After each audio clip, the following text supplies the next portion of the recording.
Programme एक बार फिर खुश आमदेद नाज़रीन। जो बात आप कर रहे थे कि इनफैक्ट जो माइंड सेट है वो स्टिल दैट इज़ देयर, वो यही है कि इस खित्ते के अंदर गोया कि ताकत के ज़रिए भारत ने अपनी बालादस्ती कायम करनी है।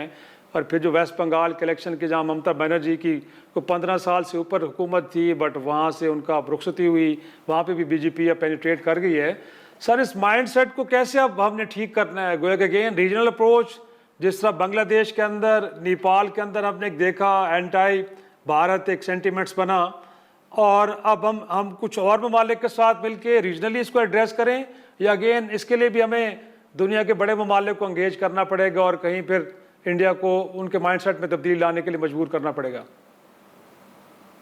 जी बिल्कुल। देखिए, इंडिया का इस तरह के जो रीजन्स होते हैं उसमें जो सबसे बड़ा मुल्क होता है, अगर वो इसके सबका रवैया अपना ले कि जिसमें कोशिश हो बालादस्ती की, कोशिश हो कि बाकी जो सारे हैं उनके ऊपर अपनी डोमिनेंस कायम करनी है, बेशक वो स्ट्रेटेजिक डोमिनेंस हो या इक्तिसादी डोमिनेंस हो या जो है किसी की भी किस्म की सियासी बालादस्ती हो, तो फिर यही मसाइल पैदा होते हैं। देखिए, अब ये साउथ एशिया जो हमारा जनूबी एशिया जो खिता जिसमें हम रहते हैं, 1/4 आबादी दुनिया का हर चौथा शख्स इस खिते में रहता है।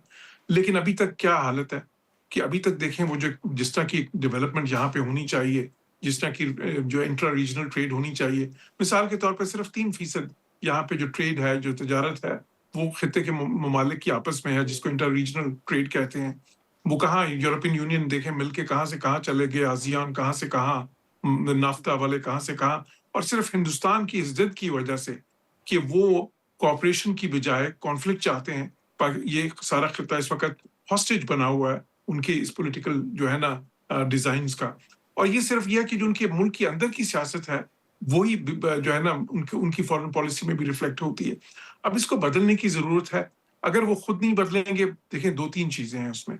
जाहिर है कि ये हमेशा तो नहीं चल सकता, वहां पे भी अवाम इवेंचुअली तो इससे तंग आ जाएंगे। अभी भी जो वहां पे पढ़ा लिखा तबका है वो नहीं चाहता ये सब कुछ, लेकिन जाहिर है कि उस पे वो लोग जो कि इतने पढ़े लिखे नहीं हैं, जिनको वो जज्बात में बहकाते हैं, जिनको वो हिंदुत्व का वो जो है ना सबक सिखा के और बिल्कुल ये एक ऐसी चीज कोई ख्वाब दिखाते हैं जो कि अब किसी तरह भी हकीकत में मबनी नहीं, लेकिन वो फिर भी सेल होता है। तो एक तो वो है। अब दूसरी चीज ये है कि देखिए, पाकिस्तान जो है, पाकिस्तान सिर्फ जनूबी एशिया में ज्योग्राफिकली ठीक है हम हैं, लेकिन हमारा रोल इससे बाहर भी है। हमारे जो कनेक्टिविटी के ख्वाब हैं और जो इंशाल्लाह हकीकत में बदलेंगे, उसमें चीन के साथ सीपेक का मंसूबा, सेंट्रल एशिया के साथ जो है ना हमारे कनेक्टिविटी सारी, फिर मिडल ईस्ट के साथ, क्योंकि हम तो कॉन्फ्रेंस जिसको कहते हैं ना, कॉन्फ्रेंस ऑफ 3 रीजन्स जो है, जिसमें साउथ एशिया भी है, उसमें जो है ईस्ट एशिया भी है, बल्कि 4 रीजन्स में कहूंगा, उसमें सेंट्रल एशिया भी है और वेस्ट एशिया भी है, तो उनकी कॉन्फ्रेंस पे हैं। तो हमारी तो एक ऐसी जो है ना ज्योग्राफिकल सिचुएशन है कि जिसमें फिर हम ठीक है, अगर हिंदुस्तान उसको इसी तरह हॉस्टेज रखेगा तो हम ये कनेक्टिविटी जो है बाकी सारे रीजन्स के साथ कर सकते हैं।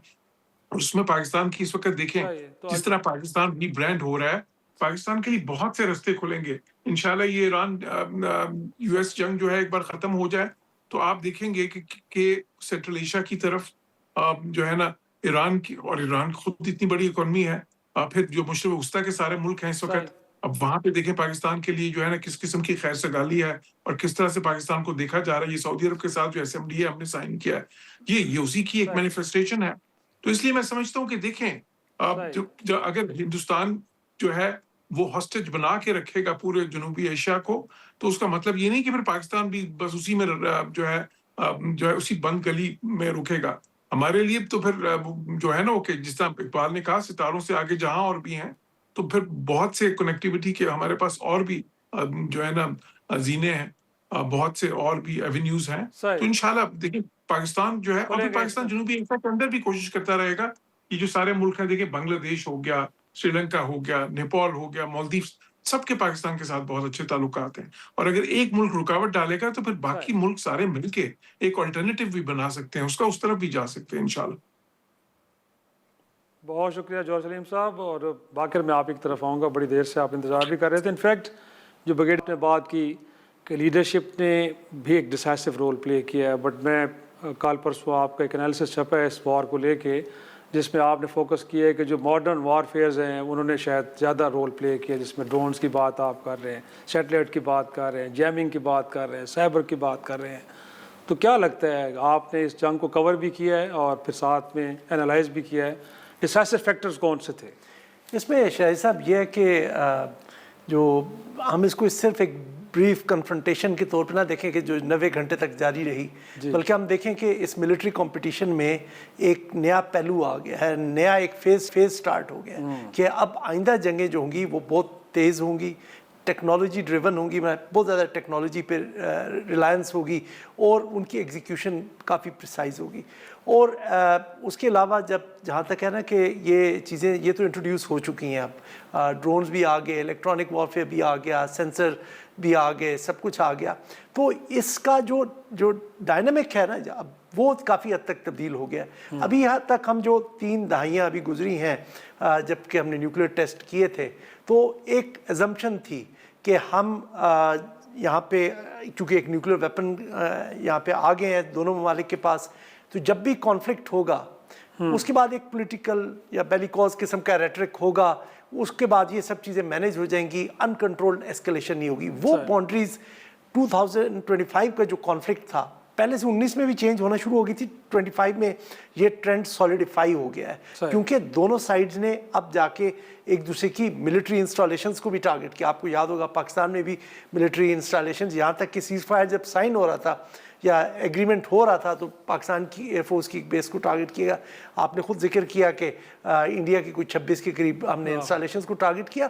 तो ये चीज़ काफ़ी अहम है जो आगे की आपको जंगों का ये बताती है। और दूसरी चीज़ों में देख रहा हूँ कि वो ये है कि पहले होती थी मोबिलाइजेशन, सिग्नलिंग होती थी, वो आपको टाइम देती थी कि दुनिया को कि किसी तरह से आप इंटरवेंशन कर जाएं और इस एस्केलेशन को रोक लें। अभी ये जो हमारे पास स्ट्रेटेजिक एनवायरनमेंट उभर के आ रहा है ये काफ़ी कंप्रेस्ड है, इसमें अचानक से चीज़ें वो जो होता है एस्केलेट हो सकती हैं और उनको कंट्रोल करना उसी तरह से मुश्किल हो जाएगा। तो ये जो है जो नए डायनेमिक है ना, ये ख़तरनाक काफ़ी हैं, ये काफ़ी डिस्टेबलाइजिंग है इस वक्त। जो हमारी जो ये ख़ास तौर पे जो एनवायरनमेंट है इस वक्त इस रीजन की, उसके लिए ये बहुत ज़्यादा डिस्टेबलाइजिंग किया। आपने देखा ना जबकि एक सीज फायर हो चुका है, सीज फायर में ये एक अंडरस्टैंडिंग थी, आपने उस वक्त मार्को रूबियो की ट्वीट से ही तो हम सबको पता चला था कि ये अंडरस्टैंडिंग हो चुकी है। उसकी में आपने देखा होगा कि नीचे लिखा हुआ था कि दोनों ममालिक बाद में डायलॉग परसू करेंगे एक न्यूट्रल वैल्यू पे। कहा गया था। अभी तक वो डायलॉग नहीं हुआ। तो हमारे पास जो इस वक्त चीज आई है वो एक फ्रोजन पीस है, हमने उन प्रॉब्लम्स को रिजॉल्व नहीं किया। और जैसे कि आपने खुद भी जिक्र किया था कि वो बात करते हैं कि जी एक पॉज है ऑपरेशन सिंदूर का, तो हम ये नहीं कह सकते कि अगर से गन्स खामोश हो गई, लेकिन हम ये नहीं कह सकते कि इस वक्त मुकम्मल पीस है। It's like a no war no peace situation. तो ये खतरा हमेशा से रहेगा। अब ये देखना कि किस तरह से अब इंटरवीन करेगी दुनिया। अमेरिका ने जो बाकी जो अपने मसाइल अपनी जगह पर हैं कि आप जैसे कह रहे हैं ना कि उसके बाद इंडिया की हटदर्मी या ये अमेरिका ने उस प्रोसेस में जो उन्होंने कमिट कराया था दोनों ममालिक को कि सीज फायर, उसमें उन्होंने अपने आप को इन्वेस्ट नहीं किया। अगर वो इन्वेस्ट करते तो फिर वो आगे उसको लेके चल सकते थे, वो डायलॉग शुरू हो सकता था, वो डायलॉग नहीं हुआ। तो जहाँ पर अब जंग की सूरत हाल बदल गई है, डिप्लोमेसी की भी सूरत हाल अब काफ़ी बदल गई है। ये तसव्वुर भी करने में हक बजाने में है कि अगर हिंदुस्तान का माइंडसेट नहीं बदला तो वो जो मीडिएटर के तौर पे या एक पीस मेकर के तौर पे आए थे उनका माइंडसेट भी नहीं बदला। वो भी किसी को रेस्क्यू करने आए थे, बट इस ट्वीट की आप बात कर रहे हैं कि शायद उसको आगे लेके नहीं चले प्रोसेस को। मैं थोड़ा सा उसको डिफरेंटली रीड करूंगा। अब वो ये कहना कि वो किसी को रेस्क्यू करने आए थे या नहीं करने आए थे, असल मसला है ट्रम्प की पर्सनालिटी के साथ भी, वो बड़ी एपिसोडिक है। उन्होंने कहा अच्छा जी ये मैंने सीज फायर करा दिया, मेरे लिए वो हो गया, एक ब्राउनी पॉइंट मिल गया, मैं हर जगह तकरीर करूंगा, जहाज गिर रहे थे, मैंने न्यूक्लियर वॉर रुकवा दी। मैंने कि भाई आपने वो रुकवा दी, वो बड़ा उनका एक फोकस बड़ा कम सा है, बड़े शॉर्ट स्पैन का है, वो आगे की तरफ नहीं देखते। अभी आप ईरान वॉर वाली देख ले, वो एक चाहते हैं कि बस एक जनरल एक पॉलिटिकल स्टेटमेंट आ जाए और मैं वो करके चले जाऊँ, जबकि मामला ज़्यादा इंट्रिकेट है इस वॉर में भी और हमारे वाली में भी। तो वो उस तरह से फिर उन्होंने फोकस ही नहीं किया उस पर, he just moved on from that. Plus उनका जो एटीट्यूड था उसकी वजह से भी मेरे ख्याल में उनकी जो अमेरिका की मीडिएशन की पावर है یا میڈیشن کا جو ان کا آپ کو کہہ لیں کہ ایز میڈیٹر سٹیٹس تھا وہ بھی کمپرومائز ہوا, وہ اس طرح سے افیکٹو نہیں رہا کہ جب اب آئندہ آپ دیکھتے ہیں کہ آپ ان کو ڈسپینس تو نہیں کر سکتے اس ریجن سے, اور آپ پاس آپشنز کیا ہے. چائنا کو اب انڈیا کا جو ملٹری یا امریکہ انڈیا کا سوری جو اسٹریٹجک کلچر ہے وہاں پہ وہ پاکستان کو اب اکٹھا دیکھتا ہے چائنا کے ساتھ. They talk One about border, two adversaries, آپ نے ذکر بھی کیا اس کا. تو ون بارڈر ٹو ایڈورسریز والی وہاں پہ سوچ چل رہی ہے.